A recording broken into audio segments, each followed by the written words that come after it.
ठीक है, तो yesterday three kinds of algae, ठीक है, brown algae, red algae, green algae। आज का जो टॉपिक है हम लोगों को देखना है वो है ब्रायोफाइट्स को। ठीक है, तो bryophytes include the various mosses and liverworts। ठीक है, mosses and liverworts that are found commonly growing in moist shaded areas in the hills।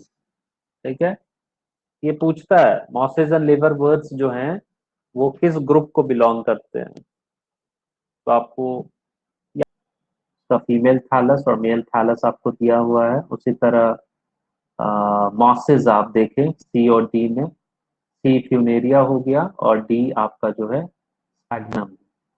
ठीक है, सो दिस इज मर्केंसिया।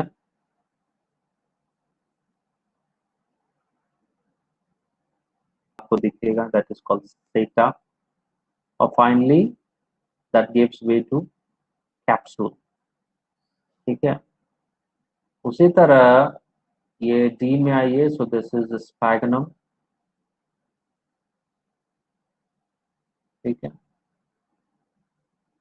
तो यहाँ पे अब आप देखिए, यहाँ पे जो मेल फीमेल ब्रांचेस हैं वो एक ही प्लांट में आपको दिख रहा है। जैसे एंथरीडियल ब्रांच, हाँ, मेल वाला, तो that is at the top. Archegonial branch, ये आपको नीचे दिखता है।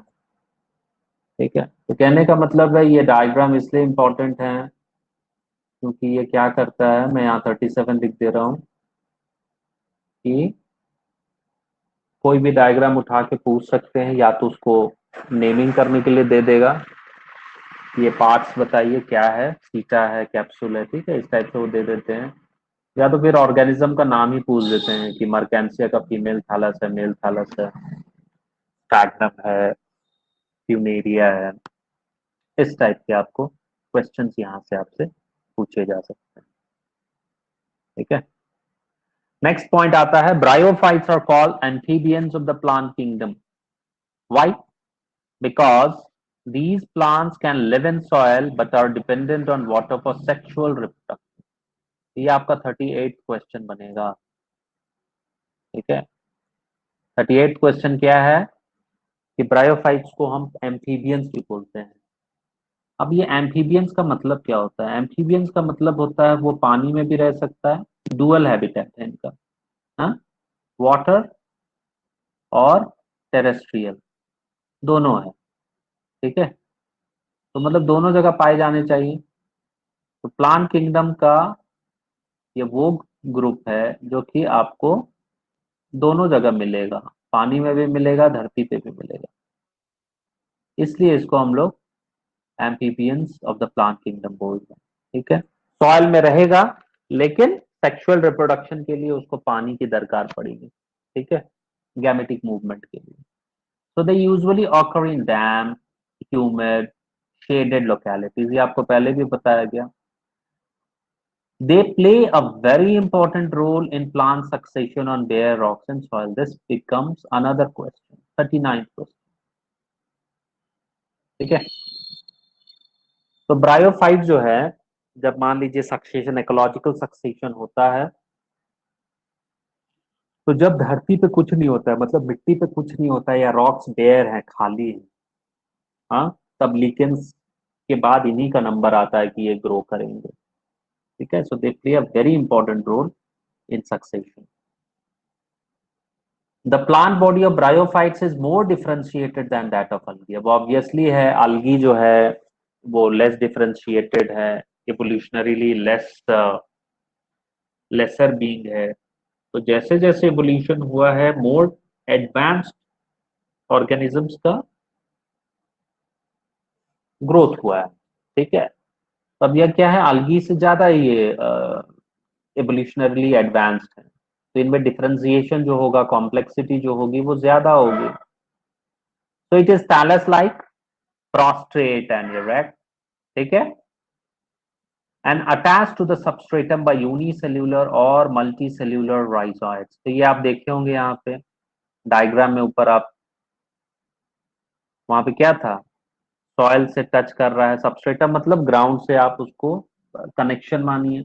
कि किस तरीके से वो सॉइल से कनेक्टेड है। तो राइजोइड्स हैं, ठीक है, थ्रेड लाइक स्ट्रक्चर जो आपको दिख रहा था। तो these thread like structures rhizoids could be both unicellular as well as multicellular. So this becomes question number 40th। Rhizoid की प्रॉपर्टी पूछ सकते हैं ये किस तरीके का है, यूनिसेल्युलर है, मल्टीसेल्युलर है। दे लैक ट्रू रूट्स, मतलब जो रूट हमको प्लांट में, एक्चुअल प्लांट में एंजियोस्पर्म्स में मिल रहा है उस टाइप का रूट नहीं है यहाँ पे, स्टेम है और ना ही पत्ते आपको दिखेंगे। But they may possess root like, leaf like, stem like structures, ठीक है। तो ये आपको ध्यान देना है, ब्रायोफाइट्स में दिखता है कि जड़ टाइप है, पत्ता टाइप है, या फिर जो स्टेम है उस टाइप है, लाइक है वो, लेकिन वो ट्रू नहीं है। तो this becomes your 41st question, ठीक है। इट इज वेरी इंपॉर्टेंट कि इनमें जो ट्रू रूट स्टेम लीव्स नहीं होते, लाइक होता है, मतलब दिखता है वैसा। Next point, the main plant body of the bryophyte is haploid, ठीक है। It produces gametes, hence it is called the gametophyte. तो आप ऊपर डायग्राम में आप देखे थे गैमेटोफाइट, तो कहने का मतलब गैमेटोफाइट नाम ही आया कि वो गैमेट प्रोड्यूस कर रहा है, ठीक है। और चूंकि ये हैप्लॉइड है और गैमेट हैप्लॉइड है, ठीक है, और प्लांट पार्ट है, तो इसीलिए फाइट टर्म का इस्तेमाल किया गया है। तो गैमेट प्लस फाइट गैमेटोफाइट बन जाता है, ठीक है। The sex organs in bryophytes are multi cellular, ठीक है। तो जो भी सेक्स ऑर्गन्स यहाँ पे आप पढ़ रहे हो, जैसे कि एंथरीडियम मेल सेक्स ऑर्गन हो गया, और आर्किगोनियम जो फीमेल सेक्स ऑर्गन हो गया, ये क्या है आपके मल्टी सेल्यूलर इन नेचर है, ठीक है। तो आपसे पूछा जाएगा मेल सेक्स ऑर्गन किसे कहते हैं, एंथरीडियम को, इनकी खासियत क्या होती है। So they produce by flagellate antherozoid, ठीक है। तो दो फ्लैजिला रहेगा इनके एंथीरोजॉइड्स। जो फीमेल सेक्स ऑर्गन है उसको हम लोग आर्किगोनियम कहते हैं, ठीक है। ये आर्किगोनियम का शेप क्या है, ये फ्लास्क शेप्ड होता है, ठीक है। तो आपसे पूछा जाएगा name the flask shaped organ present in the female sex organ. तो आंसर इज आर्किगोनियम। ये कितना एग प्रोड्यूस करती है, ये structure, it produces a single egg. तो कहने का मतलब अब आप देखो यहाँ सेक्स ऑर्गन्स को आपको डिस्क्राइब किया गया है। So this becomes your 42nd part, 42nd question यहाँ से बन सकता है on the basis of sex organs found in bryophyte, ठीक है। तो वो मल्टी सेल्यूलर है, जो मेल सेक्स ऑर्गन है उसको एंथरीडियम बोलेंगे, जो फीमेल सेक्स ऑर्गन है उसको आर्किगोनियम बोलेंगे। जो मेल सेक्स ऑर्गन है वो बाइफ्लैजिलेट एंथीरोजॉइड प्रोड्यूस करता है, जो फीमेल सेक्स ऑर्गन आर्किगोनियम है उसका शेप फ्लास्क शेप होता है और वो एक एग प्रोड्यूस करती है, ठीक है।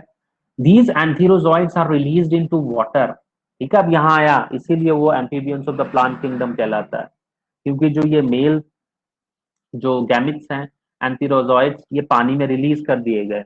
अब ये क्या करेंगे, ये वहां पे आर्किगोनियम के साथ कांटेक्ट में आएंगे, ठीक है। So the antherozoid will fuse with the egg and it will produce the zygote, ठीक है। तो पानी के जरिए वो पहुंचा आर्किगोनियम तक, और आर्किगोनियम में वो एग के साथ कांटेक्ट करके फ्यूज कर गया और जाइगोट बन गया, ठीक है। लेकिन इस जाइगोट की खासियत क्या है कि ये, इनमें मियोसिस इतनी जल्दी नहीं होगा, ठीक है। So zygotes do not undergo reduction division immediately. Instead, they produce a multicellular body called sporophyte. अब इसने क्या बनाया, स्पोरोफाइट बना दिया। अब ये स्पोरोफाइट जो है फ्री लिविंग नहीं है, फ्री लिविंग का मतलब अलग अलग थलग रहना, ठीक है, अपना इंडिपेंडेंट एग्जिस्टेंस नहीं होता। ये क्या है, it is attach to the photosynthetic gametophyte, ठीक है। तो आपको लीफी टाइप का स्ट्रक्चर आपको गेमेटोफाइट दिखा था, क्योंकि खाना बना सकता है तो फोटोसिंथेटिक है, ये उससे जुड़ा हुआ है। और क्योंकि फोटोसिंथेटिक है गेमेटोफाइट, तो वो उससे न्यूट्रिशन डिराइव करेगा, ठीक है। तो this becomes your 43rd question, ठीक है, कि स्पोरोफाइट जो है उसकी प्रॉपर्टी क्या है। तो स्पोरोफाइट जो यहाँ जो जाइगोट है वो रिडक्शन डिवीजन नहीं हुआ, और वो क्या कर रहा है, एक मल्टीसेल्युलर स्ट्रक्चर बना रहा है जिसको हम लोग स्पोरोफाइट बोलते हैं। और ये स्पोरोफाइट का अपना इंडिपेंडेंट एग्जिस्टेंस है, नहीं होता। और ये किसके साथ अटैच्ड है आपका, गेमिटोफाइट के साथ। गेमिटोफाइट क्या कर रहा है, वो फोटोसिंथेटिक इन नेचर है, वो खाना बनाता है, तो वो फूड बनाएगा और उससे न्यूट्रिशन नॉरिशमेंट जो है स्पोरोफाइट डिराइव करेगा। ठीक है, तो गेमेटोफाइट खाना बना रहा है, स्पोरोफाइट क्या कर रहा है, उस पर डिपेंडेंट है। So some cells of the sporophyte, अब क्या हो रहा है, सम सेल्स मतलब कुछ cells, not all, undergo reduction division meiosis to produce haploid spores, और ये हैप्लॉइड स्पोर्स जर्मिनेट करके गेमेटोफाइट बनाएंगे। ठीक है, तो ये आपका रिप्रोडक्शन सिस्टम जो आप कह सकते हो ब्रायोफाइट का इसमें है।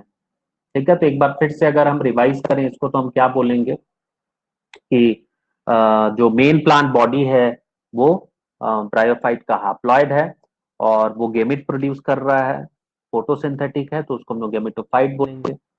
और ये मल्टी सेल्यूलर है बेसिकली, जो भी आप male sex organ female sex organ की हम बात करेंगे, तो मेल सेक्स ऑर्गन को आंथरीडियम बोलते हैं, फीमेल सेक्स ऑर्गन को आर्किगोनियम बोलते हैं। मेल सेक्स ऑर्गन क्या करता है, बाइफ्लैजिलेट एंथेरोजॉइड्स प्रोड्यूस करता है, on these antherozoids are released into water where they come into contact with the archegonium. ठीक है, और आर्किगोनियम जो है एक अंडा प्रोड्यूस करेगी, और वो उसका जो बेसिक स्ट्रक्चर है वो फ्लास्क शेप का दिखेगा। ठीक है, तो ये एंथेरोजॉइड पानी से मूव कर रहा है, अब वो जाके आर्किगोनियम के साथ कांटेक्ट में आया, वहां एग के साथ फ्यूज किया, फ्यूज करने के बाद जाइगोट बनाया। जाइगोट जो है इमीडिएटली रिड्यूस नहीं हो रहा है, मतलब मियोसिस उसमें नहीं होगा तुरंत, इंस्टेड वो क्या करेगा, एक स्पोरोफाइट बनाएगा विच इज अ मल्टीसेल्युलर स्ट्रक्चर। ये स्पोरोफाइट का अपना कोई इंडिपेंडेंट एग्जिस्टेंस नहीं होता, वो गेमिटोफाइट पर नॉरिशमेंट के लिए डिपेंडेंट है। ठीक है, अब क्या होता है, कुछ स्पोरोफाइट के जो सेल्स हैं उनमें मियोसिस होगा, और मियोसिस होने के बाद हैप्लॉइड स्पोर्स प्रोड्यूस होंगे। ठीक है, और फिर ये जो हैप्लॉइड स्पोर्स है फर्दर जर्मिनेट करके गेमिटोफाइट बना रहे, तो आप देख रहे हो कि किस तरीके से स्पोरोफाइट गेमिटोफाइट बना रहा है। नेक्स्ट पॉइंट आता है, bryophytes in general are of little economic importance but some mosses provide food for herbaceous mammals, birds and animals. ठीक है, तो बहुत ज्यादा हम लोगों को इकोनॉमिकली फायदा नहीं है ब्रायोफाइट से, लेकिन ऐसा देखा गया है कि जो मॉसेज हैं वो मतलब उसको खाया जा सकता है। ठीक है, तो एनिमल्स खा रहे हैं, बर्ड्स खा रहे हैं, और भी दूसरे मैमल्स होंगे जो उस पर डिपेंडेंट होंगे। बट एक चीज जो है, स्पीशीज ऑफ जो स्फैगनम है, ये एक तरह का मॉस है जो कि हम लोग पीट मॉस बोलते हैं इसको। They have long been used as fuel. ठीक है, तो इसको जलाने के काम आप ला सकते हैं पीट मॉस को, and as packing material for transshipment of living material because of their holding capacity for water. अब ये क्या करता है स्फैगनम, पानी को होल्ड कर सकता है। ठीक है, पानी को होल्ड कर सकता है, इसलिए उसको आप लंबी दूरी पे जब आप शिपमेंट कर रहे हैं कंटेनर्स में, आप लिविंग मटेरियल्स को जब आप भेजते हो तो आप उसको क्या करते हो, पैकिंग पैकिंग के लिए आप इस्तेमाल कर सकते हो, क्योंकि इसमें पानी होल्ड है और लिविंग मटेरियल ज्यादा दिन तक सर्वाइव कर सकता है। ठीक है, so mosses along with lichens are the first organisms to colonize rocks and hence are of great ecological importance। अब ये काफी इंपॉर्टेंट है इकोलॉजिकली, जब हम आपको पहले ऊपर बताया गया कि ब्रायोफाइट जो होते हैं वो बेयर रॉक्स और सॉइल्स को कोलोनाइज करते हैं। ठीक है, तो आपको उस समय भी हम बताए थे कि लिकेंस के साथ, लिकेंस आएंगे पहले, उसके बाद मॉसेज आएंगे, और फिर ये क्या करेंगे, जो बेयर रॉक्स और सॉइल है वहां पे वो अपने सबसे पहले कोलोनाइज करेगा, फर्दर आपका सक्सेशन होगा, इकोलॉजिकल सक्सेशन। ठीक है, so they decompose rocks making the substrate suitable for growth of the higher plants। तो ये बेसिकली कर क्या रहा है, इनके पास होगा एंजाइम्स होंगे, तो ये क्या करेंगे, आपको रॉक्स को डिग्रेड कर देगा, और हायर प्लांट्स जो हैं फर्दर ग्रो कर सकते हैं इस पे। Since mosses form dense mats on the soil, they reduce the impact of falling rain and prevent soil erosion. ठीक है, अब ये मॉसेस का एक दूसरा है कि जहां पे ये ग्रो करते हैं वहां पे मिट्टी में क्या करेगा, ये मैट टाइप का स्ट्रक्चर बना देगा, तो जो पानी ऊपर से गिरता है उसका इम्पैक्ट बहुत ज्यादा नहीं होगा, और चूंकि ये सॉइल, चूंकि मैट टाइप स्ट्रक्चर है, तो वो पानी जो है वो सॉइल को इरोड नहीं कर सकता है। ठीक है, तो it will prevent soil erosion. ठीक है, तो ये हो गया uses. Once again I repeat the uses. First, mosses as foods. Number two, sphagnum or peat moss as fuel and packaging material for living materials because they contain good quantity of water. Number 3, mosses along with lichens, they are of ecological importance because they are the first organisms to colonize bare rocks and soil. Okay, what they do, they decompose rocks, making the substrate suitable for growth of higher plants. Also, mosses are found to form dense mats on the soil, and as a result, they reduce the impact of falling rain and movement of water, which can carry away topsoil. So, they prevent soil erosion.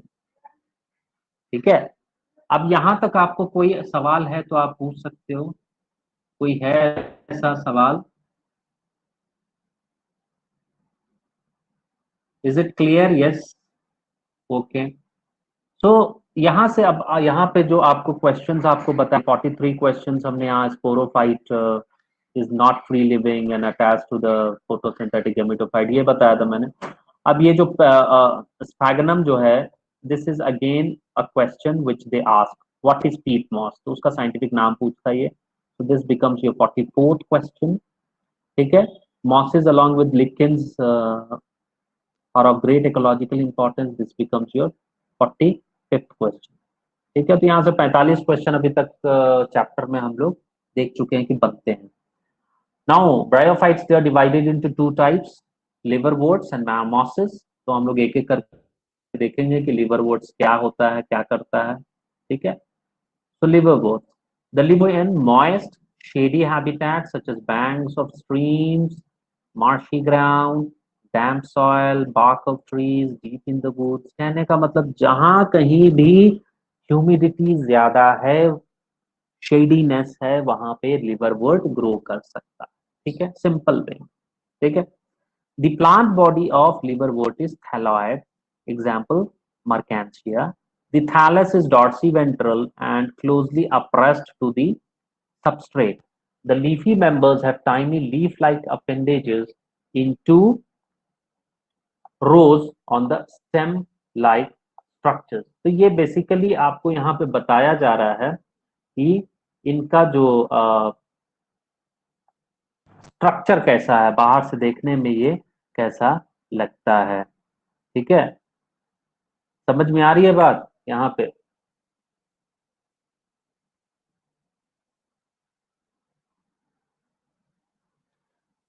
Asexual reproduction in liverworts takes place by fragmentation। ठीक है, तो यहाँ reproduction की बात हो रही है, तो थैलाई टूटेगा और फिर नया आपका जो ऑर्गेनिज्म है वो ग्रो कर जाएगा। या तो फिर इनमें एक स्पेशलाइज्ड स्ट्रक्चर्स हैं जिसको हम लोग गेम्मा बोलते हैं। ठीक है, तो ये गेम्मा एक्चुअली है क्या? तो these are green colour multi cellular structures, asexual buds। ठीक है, which develop in small receptacles called gemma cups located on the thalla। तो अब आप इसको इमेजिन कीजिए कि आपका थैलस ऑर्गेनाइजेशन है, ऊपर आपको कप लाइक स्ट्रक्चर्स मिल रहा है, रिसेप्टिकल्स, मतलब उसको हम लोग गेमा कप्स बोलेंगे, और उस गेमा कप्स में आपको गेमी मिलेंगे। ठीक है, दिस गेमी आर एसेक्सुअल बड्स, हरा रंग का दिखेगा और मल्टी सेल्यूलर। तो ये इसकी कैरेक्टरिस्टिक फीचर हैं, आपको समझना है इस हिसाब से। So the gemmy becomes detached from the plant parent body and germinate to form new individuals। अब ये क्या करेगा, गेमी जो है बड्स हैं, ये पेरेंट बॉडी से डिटैच हो जाएंगे, अलग हट जाएगा, और उसके बाद वो नया इंडिविजुअल बना लेगा। तो ये हो गया आपका एसेक्सुअल मोड ऑफ रिप्रोडक्शन, मतलब या तो थैलाई का फ्रेगमेंटेशन हो गया, अलग हो गया, वो अलग इंडिविजुअल बन जाएगा, या तो फिर गेमा कप्स में गेमी बड्स बनेंगे और वो पेरेंट बॉडी से अटैच होकर नया ऑर्गेनिज्म बनेगा। तो दो तरीके हो गए। ठीक है, during sexual reproduction male and female sex organs are produced either on the same और ऑन डिफरेंट थैलाई। ये आप डायग्राम में ऊपर देखे थे कि एंथेरिडियोफोर, आर्किगोनियोफोर अलग अलग हो सकता है, या तो फिर एक में ही हो सकता है। ठीक है, तो सेम और डिफरेंट थैलाई में आप पा सकते हैं मेल और सेक्स ऑर्गन, मेल और फीमेल सेक्स ऑर्गन्स को। So the sporophyte is differentiated into foot, seta, and capsule. After meiosis, spores are produced within the capsule, and these spores germinate to form free living gametophyte। ठीक है, free living gametophyte का मतलब है कि they can independently exist. ठीक है, तो यहाँ पे अब आपसे मर्केंसिया पूछता है 46 क्वेश्चन। गेमा कप्स की प्रॉपर्टीज पूछी जा सकती है, सो दैट बिकम्स 47 क्वेश्चन। ठीक है, और ये फूड सीटा एंड कैप्सूल पूछता है, so this becomes your 48 question. ठीक है, एक बार मैं फिर से इसको रिपीट कर देता हूं। लीवर वर्ड्स जो हैं ये आपका मॉइस्ट, जहां पे भी मॉइस्ट रहेगा वहां पे ग्रो करेगा। ठीक है, जैसे कि मार्शी ग्राउंड एरिया हो गया, shady habitat banks, river banks के आसपास जहां पानी है वहां, ट्री के बार्क हो गया, या फिर डीप इन द वुड्स, मतलब जहां पे लाइट पहुंच नहीं सकता। ठीक है, उसके बाद यहाँ पे आपको जो प्लांट बॉडी का जो ऑर्गेनाइजेशन है वो थैलॉइड टाइप है। एग्जाम्पल के तौर पे मर्केंशिया दिया हुआ है। ठीक है, डॉर्सी वेंट्रल है क्लोजली अप्रेस टू द सबस्ट्रेट, मतलब वो सबस्ट्रेट जो है ग्राउंड फोल्डिंग उससे वो चिपका हुआ, आप उसको मान सकते हैं closely appressed. The leafy members have tiny leaf like appendages in two rows on the stem like structures. तो अब यहाँ पे स्टेम तो है नहीं, ट्रू रूट स्टेम लीफ से सब कुछ है नहीं, तो स्टेम लाइक स्ट्रक्चर पे आपको पत्ते जैसा आपको अपेंडेज मतलब हाथ टाइप का स्ट्रक्चर आप उसको कह सकते हो, लीफ लाइक आपको मिलेंगे छोटे छोटे। ठीक है, but they are not true. ठीक है, ना ही इनके पास ट्रू स्टेम है ना ही ट्रू लीफ है। जो एसेक्सुअल मोड ऑफ रिप्रोडक्शन है वो दो तरीके से हो सकता है। पहला, या तो थैलस का फ्रेगमेंटेशन हो जाए और वो न्यू ऑर्गेनिज्म में तब्दील हो जाए, या तो फिर इनमें एक छोटे छोटे रिसेप्टेकल्स होते हैं जिसको गेमा कप्स बोलते हैं, ये आपको थैलाई में मिलेंगे। और उस गेमा कप्स में आपको green multi cellular asexual buds मिलेंगे जिसको गेमा बोलते हैं। ये गेमा क्या करेगा, पेरेंट बॉडी से डिटैच हो जाएगा और फिर जर्मिनेट करके नया ऑर्गेनिज्म बना लेगा। सेक्सुअल रिप्रोडक्शन की बात आती है तो वहां पे आपको मेल और फीमेल सेक्स ऑर्गन्स मिलेंगे, एंथरीडियम, आर्किगोनियम। ये या तो सेम थैलस में मिल सकता है या तो अलग अलग थैलस में मिलेगा। ठीक है, जो स्पोरोफाइट है उसका भी डिफ्रेंसिएशन है यहाँ पे। तो फूट है, सीटा है, कैप्सूल है। ठीक है, ये डायग्राम में आप देख चुके हैं। और मियोसिस होने के बाद क्या होगा, स्पोर्स जो होगा वो कैप्सूल में प्रोड्यूस होगा। ठीक है, और फिर ये स्पोर्स जर्मिनेट करके गेमिटोफाइट बनाएंगे, और ये गेमिटोफाइट का अपना इंडिपेंडेंट एग्जिस्टेंस हो सकता है। अब यहाँ पे एक चीज आपको, जो क्वेश्चन आपको समझ में दिमाग में आ रहा होगा वो आ रहा होगा, ये थैलस इज डॉर्सी वेंट्रल, इसका एक्चुअल मतलब क्या हो सकता है। ठीक है, what do you mean by dorsiventral thallus. ठीक है, तब इसको आपको समझना होगा कि जो इसमें लोअर रीजन होते हैं डॉर्सी वेंट्रल थैलस में, they are composed of cells containing little chlorophyll. ठीक है, और जो अपर स्ट्रेटम है, जो ऊपरी वाला जो लेयर है, they are specialise for assimilation, transpiration etcetera. ठीक है, तो कहने का मतलब है दो लेयर हो गए आपके, ऊपर लेयर नीचे वाला लेयर। तो ऊपर वाला जो लेयर है वो ट्रांसपीरेशन, ट्रांसपीरेशन का मतलब है लॉस ऑफ वाटर। ठीक है, असिमिलेशन का मतलब कि आप अक्यूमुलेट कर रहे हो चीजों को और एब्जॉर्ब कर रहे हो, एब्जॉर्ब एंड एब्जॉर्ब कर रहे हो, एंड फाइनली उसको डाइजेस्ट करते हो। ठीक है, और जो नीचे वाला जो रीजन है उनमें क्लोरोफिल की मात्रा कम होगी। ठीक है, तो डॉर्सी वेंट्रल थैलस का मतलब आप इसको इस तरीके से समझिए। ठीक है,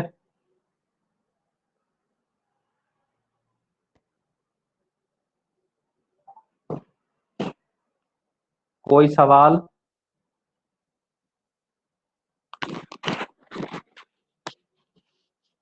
अभी सुनाई दे रहा है? हेलो, हेलो, यस लिखिए, अभी सुनाई दे रहा है तो। हेलो, अभी सुनाई दे रहा है तो यस लिखिए। ओके, हो सकता है बीच में आपका कनेक्शन चला गया हो। मैं एक बार फिर से रिपीट कर देता हूं लिवर वर्ड्स, अगर आपको सुनने में दिक्कत हुआ होगा। The first point to understand is liverworts grow in moist areas where humidity is high. तो अब आप इमेजिन कर सकते हो कुछ भी हो सकता है, ठीक है. The second important point is इनका थैलॉइड ऑर्गेनाइजेशन है जो बॉडी का, ठीक है. और ये डॉर्साई वेंट्रल थैलस का मतलब हमने आपको बताया कि जो लोअर रीजन होता है वो उनमें क्लोरोफिल कम होगा, ठीक है. और जो ऊपरी सबस्ट्रेटम है that is more responsible for transpiration and assimilation. और क्लोजली अप्रेस्ड का मतलब होता है कि it is closely attach to the ground. तो closely appressed to the substrate, आप उसको इमेजिन कीजिए कि जमीन से सट के चल रहा है, मतलब पूरा सटा हुआ है. The leafy members of tiny leaf like appendages. हमने आपको पहले ही बताया कि ना ही इनके पास ट्रू रूट है, ना ही स्टेम है, ना ही लीफ है. तो इनके पास क्या है, पत्ते जैसी दिखने वाली चीजें हैं, ठीक है. तो लीफ लाइक अपेंडेजेस आपको छोटे छोटे मिलेंगे, ठीक है. और स्टेम लाइक स्ट्रक्चर्स मिलेगा, ठीक है. तो ये हो गया इनका जो फिजिकल फीचर्स है. नेक्स्ट आता है रिप्रोडक्शन. तो रिप्रोडक्शन फ्रेगमेंटेशन, थैलस फ्रेगमेंट करके नया ऑर्गेनिज्म बन सकता है. उसके बाद दूसरा तरीका ये हो सकता है कि इनके जो थैलस है उनमें छोटे छोटे रिसेप्टेकल्स होते हैं जिसको हम लोग गेमा कप्स बोलते हैं. इस गेमा कप्स में क्या है, आपको ये सेक्सुअल बड्स मिलेंगे हरे रंग के जिसको हम लोग गेमी बोलते हैं. ये गेमी क्या होगा, पैरेंट बॉडी से डिटैच करके जर्मिनेट करेगा और नया ऑर्गेनिज्म बना लेगा. तीसरा मोड है आपका सेक्सुअल रिप्रोडक्शन. तो यहाँ पे मेल और फीमेल सेक्स ऑर्गन जो है एंथरीडियम और archegonium, they are produced on either on the same thallus और ऑन डिफरेंट थैलस. डायग्राम में आप पीछे देख चुके हैं, ठीक है, कि किसी में एंथरीडियोफोर अलग है, आर्किगोनियोफोर अलग है, किसी में जो ब्रांचेस हैं वो सेम पे है, ठीक है. सो द स्पोरोफाइट, अब यहाँ पे स्पोरोफाइट और गैमेटोफाइट आपको दिख रहा था बॉडी में. तो स्पोरोफाइट का डिफरेंशिएशन आपको दिख सकता है कि पहले फुट है, फिर सीटा है, सीटा के बाद कैप्सूल आपको मिलेगा. मियोसिस के बाद क्या होगा, आपका जो कैप्सूल है वो स्पोर्स प्रोड्यूस करता है और स्पोर फर्दर जर्मिनेट करके आपका गेमिटोफाइट बनाएगा. और ये जो गेमिटोफाइट है ये फ्री लिविंग होता है, मतलब इंडिपेंडेंटली एग्जिस्ट कर सकता है, ठीक है. तो दो ही पॉइंट है यहाँ पे समझने के लिए, एक तो फिजिकल स्ट्रक्चर और दूसरा रिप्रोडक्शन, ठीक है. So this is all about liverwort. Now next we move to mosses. The predominant stage of life cycle of moss is the gametophyte, which consists of two stages. The first stage is called the protonema stage, which develops directly from a spore. And what is this protonema stage? तो ये एक creeping green branched and frequently filamentous stage होता है, ठीक है. मतलब ये इसकी फीचर्स हैं, ठीक है. तो प्रोटोनिमा के बारे में हम क्या कह सकते हैं, number 1 it develops directly from the spore. Number 2 हरा कलर का होगा, ब्रांच्ड होगा, क्रीपिंग मतलब क्रीप कर रहा है, ठीक है. और फिलामेंटस है. दूसरा जो स्टेज है उसको हम लोग लीफी स्टेज बोलते हैं. This develops from secondary protonema as a lateral bud, ठीक है. तो लैटरल बड की तरह ये आपको दिखेगा. So they consist of upright slender axis bearing spirally arranged leaves, ठीक है. अब यहाँ पे वही चीज आपको समझना, they do not bear true leaves. तो spirally arranged leaf like structures. So they are attached to the soil through multicellular and branched rhizoids and this stage bears the sex organ. तो ये क्वेश्चन आपसे पूछा जाता है कि which stage bears the sex organ, ठीक है. तो यहाँ पे 49th क्वेश्चन के रूप में हम आपको बताएंगे ये protonema. They may ask you about what is protonema stage, ठीक है. And the leafy stage bears the sex organ. So this becomes the 50th question. तो मॉसेस के लाइफ साइकिल में आपको दो स्टेज मिला. पहला स्टेज जो अर्ली स्टेज है उसको प्रोटोनिमा बोलते हैं, जो बाद में आया उसको लीफी स्टेज बोलेंगे, ठीक है. प्रोटोनिमा स्टेज स्पोर्ट्स से आपको मिल रहा है, ठीक है. अब जो इसके प्रॉपर्टीज है वो आपको याद रखने होंगे, क्रीपिंग, ग्रीन, ब्रांच, फिलामेंटस. और दूसरा जो लीफी स्टेज है it develops from secondary protonema as a lateral bud. देखो प्राइमरी, सेकेंडरी, टर्शियरी. प्राइमरी मतलब पहले, सेकेंडरी मतलब बाद में जो आया उसको हम लोग सेकेंडरी प्रोटोनिमा बोलेंगे, ठीक है. लैटरल, ठीक है. Main, lateral. मेन का मतलब जो सबसे पहले दिखता है। लैटरल का मतलब जो साइडवेज जिसका डेवलपमेंट हो रहा है, ठीक है। So these consist of upright, slender axes bearing spirally arranged leaves, and they are attached to the soil through multicellular membranes. अब डायग्राम में आपने देखा होगा कि थ्रेड लाइक स्ट्रक्चर्स है जिससे कि वो ग्राउंड पे टच कर रहा है, सॉइल को टच कर रहा है। तो ये राइजोइड्स हैं और लीफी स्टेज में ही आपको सेक्स ऑर्गन्स मिलेंगे। तो दो ही क्वेश्चन यहां से पूछ सकता है, name the first stage in the mosses, protonema stage, और which stage bears the sex organs in mosses, so that is the leafy stage. ये दो तो क्वेश्चन ये लोग बार बार पूछते हैं अगर पूछते हैं तो। नेक्स्ट है vegetative reproduction in mosses is by fragmentation and budding in the secondary protonema. तो अब रिप्रोडक्शन पे आइएगा तो आपको फिर से यहाँ पे आपको देखना पड़ेगा कि मोड क्या है। तो सबसे पहले वेजिटेटिव मोड है, तो यहाँ पे क्या हो रहा है, यहाँ पे भी फ्रेगमेंटेशन हो रहा है और बडिंग हो रहा है, मतलब बड का डेवलपमेंट हो रहा है, फिर वो नया इंडिविजुअल डेवलप करेगा। Sexual reproduction, the sex organs Antheridia and Archegonia are produced at the apex of leafy shoots. After fertilization, zygote develops into the sporophyte. ये स्पोरोफाइट डिफरेंशिएट कर जाता है आपका फूड सीटा एंड कैप्सूल में। The sporophyte in mosses is more elaborate than in liverworts. ठीक है, this is important. अब आपको पहले ही बताया गया कि एडवांसमेंट हो रहा है, इकोलॉजिकल एवोल्यूशनरी एडवांसमेंट है। तो mosses they are more advance than liverworts, ठीक है। क्यों, कैसे पता चल रहा हमको, क्योंकि यहाँ जो डिफरेंशिएशन है स्पोरोफाइट का वो मोर एडवांस्ड है, मोर इलेबोरेट है, ठीक है। The capsule contains spores, the spores are formed after meiosis, same thing. The mosses have an elaborate mechanism of spore dispersal. So there are 2 points which prove that mosses are advanced than liverworts. पहला, उनमें जो sporophyte है वो advanced है। Number 2, इनमें जो spore dispersal mechanism है वो एडवांस्ड है। स्पोर डिस्पर्सल का मतलब स्पोर एक जगह से दूसरे जगह डिस्पर्स कैसे हो रहा है, ठीक है, इसका मतलब यही होता है, ठीक है। अब जैसे डिस्पर्स होगा तो वो दूसरी जगह जाके ग्रो कर सकता है, ठीक है। पानी के माध्यम से जा सकता है, हवा के माध्यम से जा सकता है, कोई लिविंग ऑर्गेनिज्म उसको ट्रांसफर कर सकता है, ठीक है, किसी भी तरीके से जा सकता है। So common examples of mosses are Funaria, Polytrichum and peat moss which is Sphagnum, ठीक है। तो ये आप डायग्राम में आप पीछे देख चुके थे। तो यहाँ पे जो 51st क्वेश्चन हम बताएंगे पूछेंगे वो यही रहेगा कि why mosses are more advanced than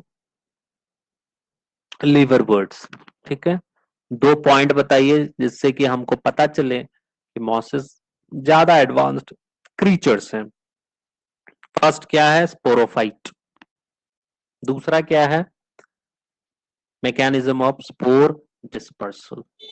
ये दोनों प्रूव करते हैं कि मॉसेस जो है वो advanced, evolutionarily more advanced then लिवरवर्ट्स, ठीक है। तो यहां से बेसिकली आपको 3 ही क्वेश्चन बनते हैं। प्रोटोनिमा स्टेज बताइए, लीफी स्टेज में क्या खासियत है। तो प्रोटोनिमा स्टेज पहला स्टेज है, लीफी स्टेज में सेक्स ऑर्गन्स मिलेंगे आपको। और तीसरा क्वेश्चन जो बनेगा वो यही बनेगा कि why mosses are more advanced than liverworts, because sporophyte is more elaborate plus spore dispersal mechanism is more advanced, ठीक है। तो ये 2 क्वेश्चन यहाँ आपको याद रखने होते हैं। यहाँ कोई दिक्कत, समझ में आ गया तो यस लिखिए। हेलो,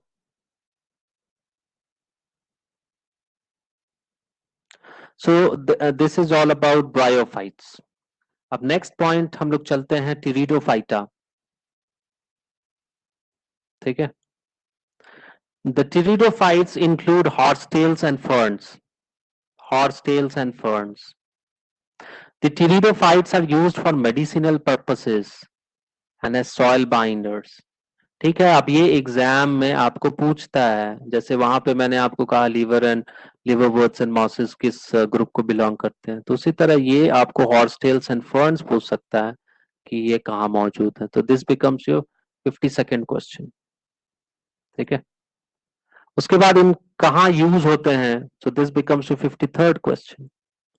मेडिसिन में आप इनको इस्तेमाल करते हो, सॉइल को बाइंड करने के रूप में आप इस्तेमाल करते हो ताकि सॉइल इरोजन ना हो। So they are also frequently grown as ornamental, घर को सजाने के लिए इस्तेमाल करते हैं आप इसको। So evolutionarily, they are the first terrestrial plants to possess vascular tissues, which is xylem and phloem. So this becomes your 54th question. ठीक है, मतलब कि एवोल्यूशन के दौरान जैसे जैसे डेवलपमेंट हो रहा था, तो अभी तक आपने देखा कि इधर लीवर वर्ड्स मॉसिस तक में वैस्कुलर टिश्यूज आया नहीं। ठीक है, वैस्कुलर टिश्यूज का मतलब जो कि फूड और वाटर मिनरल्स कंडक्ट करता है प्लांट में, जैसे जाइलम फ्लोइम, तो xylem is for water and minerals, phloem is for food. ठीक है, तो इस हिसाब से तो सबसे पहले इसको टेरिडोफाइटा में आपको देखने को मिलेंगे ये vascular tissues. So this is again an important question. The pteridophytes are also found in cool, damp, shady places, though some may flourish well in sandy soil condition. ठीक है, पाया जा सकता है जहां पे मतलब सैंडी सॉयल है, ठीक है, रेगिस्तानी मिट्टी टाइप, ठीक है, तो वहां पे भी मिल सकता है ये। अदरवाइज कूल, डैम्प, शेडी, ये पहले भी देखे थे प्लांट का, वो प्लांट को पानी चाहिए तो ऑब्वियसली उनको कूल प्लेसेस चाहिए। सो इन ब्रायोफाइट्स में हमने क्या देखा था कि जो डोमिनेंट फेस है वो गैमेटोफाइटिक प्लांट बॉडी है। ठीक है, अभी जस्ट हम लोगों ने लीवर वर्ड्स और मॉसेस में देखा। But in pteridophytes the main plant body is a sporophyte which is differentiated into true root, stem and leaves. ठीक है, अब ब्रायोफाइट में आपने देखा कि वहां पे स्टेम, रूट और लीव्स जो है वो ट्रू नहीं है, बट दे आर लाइक। यहाँ पे क्या है, आपको सही का रूट मिलेगा, स्टेम मिलेगा, लीव्स मिलेगा। ठीक है, ब्रायोफाइट में मेन प्लांट बॉडी क्या था, स्पोरोफाइट, गैमेटोफाइट था। यहाँ पे क्या है आपका, स्पोरोफाइट है। तो ये अंतर है। तो डिफरेंसेस आपको कभी कभी पूछ देता है स्कूल वाला लोग, differentiate between bryophyte and pteridophyte. देखो, तो यही डिफरेंशिएशन आपको मिल रहा है। ब्रायोफाइट में आपको क्या है, मेन प्लांट बॉडी गेमिटोफाइट है। टेरिडोफाइट में क्या है, मेन प्लांट बॉडी स्पोरोफाइट है। ब्रायोफाइट में body is not differentiated into true root, stem and leaves. Here in Pteridophyta it is differentiated into true root and stem and leaves. ठीक है, in Bryophyta there is nothing, there is no vascular tissue, xylem and phloem, but here Pteridophyta they do possess vascular tissue, xylem and phloem. तो तीन reason, तीन points आपको मिल गए यहाँ पे जो कि डिफरेंशिएट करते हैं ब्रायोफाइट और टेरिडोफाइटा को। So these organs possess well differentiated vascular tissues. The leaves in Pteridophyta are small, which are called microphylls, as in Selaginella, या फिर बड़े हो सकते हैं जिसको हम लोग बोलते हैं मैक्रोफिल्स, लाइक इन फर्न्स। तो ये जो क्वेश्चन है ये भी पूछा जाता है आपको। ठीक है, तो I mark this as 55th question. And this macrophylls and microphylls का एग्जाम्पल पूछते हैं, so this becomes your 56th question. ठीक है, कि जो पत्ता होता है वो छोटा हो सकता है जिसको हम लोग माइक्रोफिल बोल रहे हैं, या बड़ा हो सकता है उसको हम लोग मैक्रोफिल बोलेंगे। तो मैक्रोफिल का एग्जाम्पल पूछेगा तो फर्न हो गया, माइक्रोफिल का अगर हम पूछेंगे तो सेलाजिनेला हो गया। ठीक है, तो ये Selaginella, so this Selaginella is actually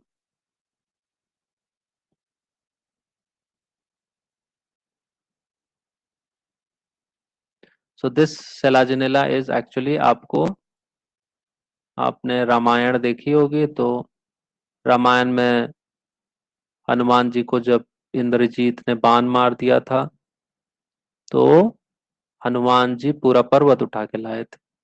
ठीक है, तो कहा जाता है कि one species out of the four species functions as soul revival herb, जिसको हम लोग संजीवनी बूटी बोलते हैं। सो दैट प्लांट, साइंटिस्ट लोग का मानना है कि दैट इज स्लायोजिनेला, सेलाजिनेला ब्रायोप्टेरिस। ठीक है, अब इसका सब स्पीशीज भी हो सकता है, बट साइंटिस्ट थिंक कि यही स्पीशीज होगा सेलाजिनेला ब्रायोप्टेरिस का, जो संजीवनी के रूप में इस्तेमाल किया गया होगा। ठीक है. So the sporophytes they bear sporangia that are subtended by leaf-like appendages called sporophylls. ठीक है. तो स्पोरोफिल्स में आपको क्या बियर मिलेगा? बियर करने का मतलब कंटेन कर रहा है. ठीक है. तो स्पोरोफाइट्स में स्पोरेंजिया मिलेंगे. स्पोरेंजिया में आपको स्पोरोफाइट्स मिल रहा है. In some cases sporophylls make form distinct compact structures called cones और स्ट्रोबिली. ठीक है. तो कॉम्पैक्ट स्ट्रक्चर्स मतलब कांटा टाइप का स्ट्रक्चर्स आप उसको बोलते हैं. कॉम्पैक्ट मतलब जो जल्दी टूटे नहीं. ठीक है. तो उसको हम लोग कोन से स्ट्रोबिलस बोलेंगे. इसका एग्जाम्पल याद है रखना पड़ेगा आपको. So that becomes your 57th question, क्योंकि आपसे पूछा जाता है स्ट्रोबिली और cones is seen in which organism. So answer is equisetum and selaginella. ठीक है. सो द स्पोरेंजिया, अब यहाँ पे फंडामेंटल जो है वो सेम है कि स्पोरेंजिया में स्पोर्स जो प्रोड्यूस होगा वो मियोसिस के जरिए प्रोड्यूस होगा. ठीक है. So the spores germinate to produce inconspicuous मतलब जो दिखता नहीं है, मतलब बहुत छोटा होता है. ठीक है. मल्टी सेल्यूलर आप यहाँ पे देख सकते हैं. ठीक है. Free living mostly photosynthetic thalloid gametophyte called prothallus. तो ये आपका प्रोथैलस बनाएगा आफ्टर मियोसिस. ठीक है. तो ये जो गैमेटोफाइट है इसको हम लोग क्या बोल रहे हैं? प्रोथैलस बोल रहे हैं. इसका फीचर्स क्या है आपके पास? ये कैपेबल ऑफ इंडिपेंडेंट एग्जिस्टेंस है. ये अपना खाना खुद बना सकता है. Photosynthetic. So these gametophytes require cool damp shady places to grow. ठीक है. अगेन उनको ठंडा जगह चाहिए ग्रो करने के लिए. ठीक है. अब ऐसा ठंडा जगह जहां पे पानी का मात्रा हो, ये सब बहुत ज्यादा मतलब एक तरह का रेस्ट्रिक्शन है. ठीक है. और इनको वाटर भी चाहिए फर्टिलाइजेशन के लिए, इसलिए ये बहुत ज्यादा जगह आपको दिखेंगे नहीं. So they are restricted to narrow geographical regions. तो ये सवाल भी आपसे पूछा जाता है. Because of this specific restricted requirement and the need for water for fertilization, the spread of living pteridophytes is limited and restricted to narrow geographical regions. ठीक है. तो दो कारण है कि ये पूरी दुनिया में फैले हुए आपको नहीं मिलेंगे, कोई जगह ही है मिलेंगे. क्यों? क्योंकि उनको कूल डैम शेडी प्लेसेस चाहिए ग्रोथ के लिए, और दूसरा इनको फर्टिलाइजेशन के लिए पानी चाहिए. ठीक है. तो ये क्वेश्चन भी आपसे पूछा जाता है. तो काफी इंपॉर्टेंट है जो आपको याद रखना होगा यहाँ पे. ठीक है. अब यहाँ पे डायग्राम अब आप देख सकते हो किस तरीके का. यहाँ पे आपको ट्रू रूट स्टेम लीव्स पत्ता टाइप का आपको दिख रहा है. ठीक है. यहाँ पे भी आप देखिए राइजोम लाइक स्ट्रक्चर्स दिख रहे हैं, ब्रांचिंग दिख रहा है. ये नोड हो गया, इंटरनोड हो गया, और ये स्ट्रोबिलस. ठीक है. उसके बाद आइए इधर. तो कहने का मतलब दिस इज फर्न. ये आप देखे होंगे सजावट के लिए काम आता है. ठीक है. ये जो हो गया बहुत इंपॉर्टेंट है, ये साल्विनिया. इसका डायग्राम दे देगा और पूछता है कि ये है क्या. ठीक है. दिस इज वेरी इंपॉर्टेंट, काफी पूछा जाता है एग्जाम में. साल्विनिया डायग्राम दे देते हैं. ठीक है. ये वाला आपका हो गया क्या? वही संजीवनी बूटी का स्ट्रक्चर सेलाजिनेला.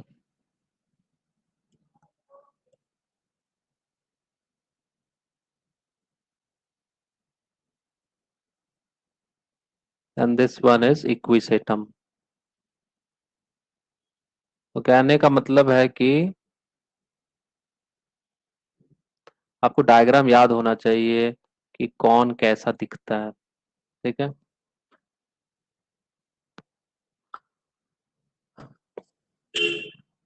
ठीक है. So this becomes prothallus becomes the 58th question and narrow geographical spread becomes your 59th question, जो कि पूछा जा सकता है कि ये क्यों पूरी दुनिया में डोमिनेट नहीं करता है, क्यों इनका जो लोकेशन है that is very very specific. So the gametophytes bear male and female sex organs called antheridia and archegonia. ठीक है. आप जान रहे हैं कि मेल सेक्स ऑर्गन को एंथेरिडिया बोलता है, फीमेल को आर्किगोनिया बोलता है. पानी चाहिए for transfer of antherozoites. So male gametes are released from the antheridia to the mouth of archegonium. Then fusion of male gamete with the egg present in the archegonium result in the formation of zygote. तो ये चीज पहले भी आपको bryophyte में भी discuss हुआ था कि मेल गेमेट रिलीज हुआ एंथेरिडिया से, पानी के जरिए वो आर्किगोनियम के माउथ तक जाएगा, आर्किगोनियम से एग रिलीज हो रहा है, मेल गेमेट और फीमेल गेमेट का फ्यूजन होगा, जाइगोट बनेगा। उसके बाद जाइगोट क्या करता है, zygote thereafter produces a multicellular well differentiated sporophyte which is the dominant phase of the, तो जाइगोट अब बना दिया आपका स्पोरोफाइट और ये डोमिनेंट फेज है। ब्रायोफाइट में आपका गेमेटोफाइट स्टेज था dominant. So in majority of the pteridophytes, all the spores are of similar kind. तो such plants are called homosporous. मतलब अगर स्पोर्स सेम काइंड के हैं, एक जैसे देखने के, तो उसको हम लोग क्या बोलेंगे, होमोस्पोरस बोलेंगे। ठीक है, जैसे genera like Selaginella, Salvinia which produce two kind of spores. Macro एक छोटा बड़ा बनाएगा तो इनको बोलते हैं हेट्रोस्पोरस। ठीक है, the megaspores and microspores germinate and give rise to female and male gametophyte respectively. ठीक है, तो जो बड़ा स्पोर है वो क्या बना रहा है, फीमेल बना रहा है, जो छोटा स्पोर है वो मेल बना रहा है। ये हमेशा याद रखिए। मतलब प्लांट बॉडी में या जो भी है, ज्यादातर क्या होता है कि फीमेल बड़ी होती है, मेल छोटा होता है। ठीक है, तो उस तरीके से आपको याद रखने में आसानी होगा। तो जो मेगा स्पोर बन रहा है वो किसमें, फीमेल। माइक्रोस्पोर जो है जर्मिनेट करके क्या बनेगा, मेल। तो ऐसे याद रखना है। The female gametophyte in these plants are retained on the parent sporophytes for variable period. ठीक है, the development of zygotes into young embryos take place within the female gametophyte. अब ये आपको समझना है यहाँ पे क्योंकि ये इंपॉर्टेंट है।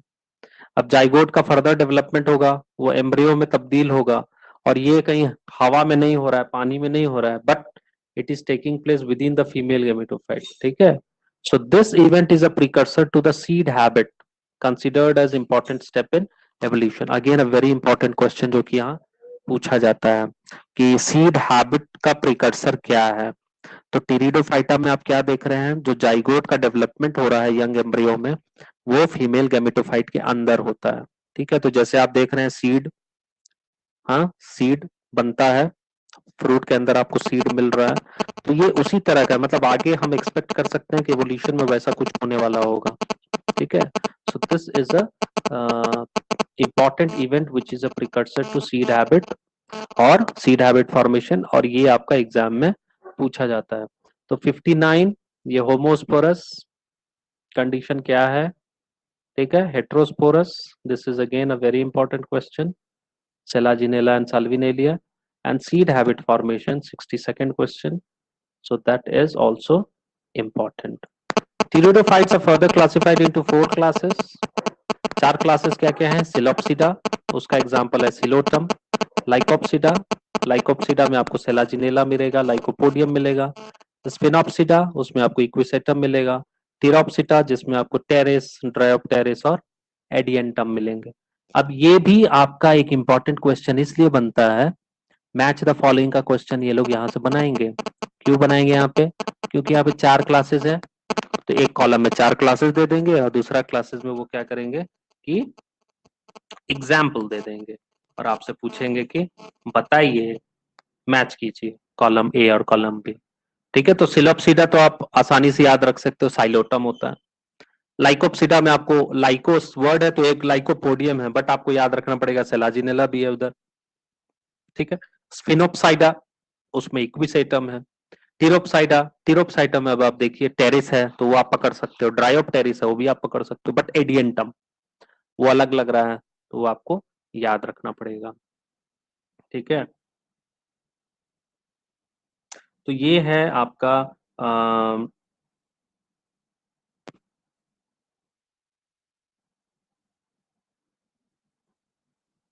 तो ये आपको याद रखना पड़ता है। अब यहाँ पे एक क्वेश्चन और भी ये लोग पूछते हैं, वो है एडियंटम जो है इसको हम लोग वॉकिंग फर्न बोलते हैं। ठीक है, वॉकिंग फर्न, जैसे सेलाजिनेला ब्रायोप्टेरिस को हम लोग संजीवनी बूटी बोलते हैं, उसी तरह ये वॉकिंग फर्न है। एडियंटम, ठीक है, एडियंटम काउडेटम, ठीक है, तो स्पीशीज। तो जहां कहीं भी वॉकिंग फर्न का मतलब है कि नया ऑर्गेनिज्म जो है प्लांटलेट वो ग्रो कर जाएगा। अगर पेरेंट प्लांट जहां कहीं भी जमीन को टच करेगा ना, तो वहां से नया ऑर्गेनिज्म ग्रो कर जाता है। तो ऐसा प्रतीत होता है कि ये वॉक कर रहा है थोड़ी थोड़ी दूरी पे, ठीक है। तो इसलिए इसको हम लोग वॉकिंग फर्न भी कहते हैं।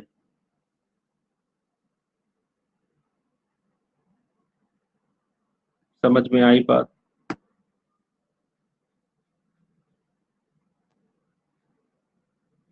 यहाँ पे एक और चीज है, ये जो इक्विसेटम है इसके बारे में भी आपको पूछा जा सकता है कि इसको और क्या कहते हैं हम लोग, ठीक है।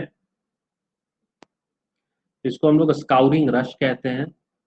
और ये सब out of the syllabus question है, कभी कभार ये लोग just for to make paper difficult ये लोग पूछ सकता है। स्काउरिंग रश,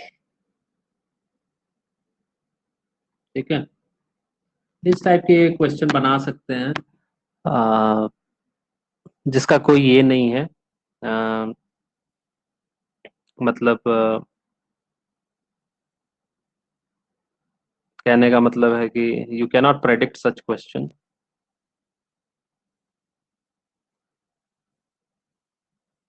तो इसलिए उसके बारे में बहुत ज़्यादा सोचने का नहीं है कि क्या है क्या नहीं है। आपको वही पढ़ना है जो कि आपको एनसीईआरटी में दिया हुआ है, that is more than enough.